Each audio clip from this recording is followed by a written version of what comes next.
Bonjour, je m'appelle Laetitia Voisin et je suis enseignante en collège. Ma suppléante est Céline Marquet. Elle travaille comme agente en service hospitalier. Face à la flambée des prix, chacun, salarié au chômage, salarié à temps partiel imposé, comme ma camarade Céline, et tous ceux qui ont moins de 2000 €, chacun se demande comment il va faire pour remplir son caddie. On nous dit que ces hausses sont la conséquence de la guerre Ukraine-Russie, mais ces hausses avaient déjà commencé avant.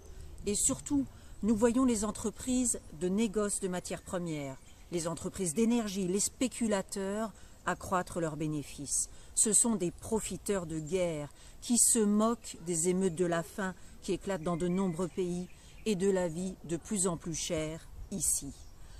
Dans notre circonscription rurale, où les difficultés de transport sont importantes, tous les salariés doivent avoir une voiture et sont rançonnés chaque fois qu'ils se rendent à leur travail.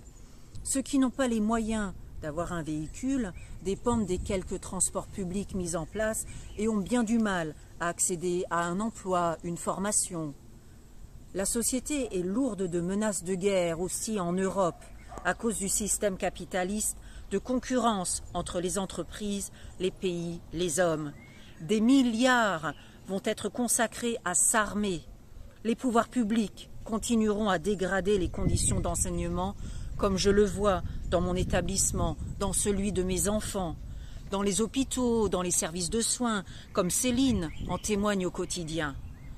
Les législatives n'apporteront pas de solution, mais je veux, avec ma camarade, porter les revendications essentielles du monde du travail, des revendications qui dépendront de nos luttes collectives et qui sont la seule perspective pour changer réellement la situation des classes populaires.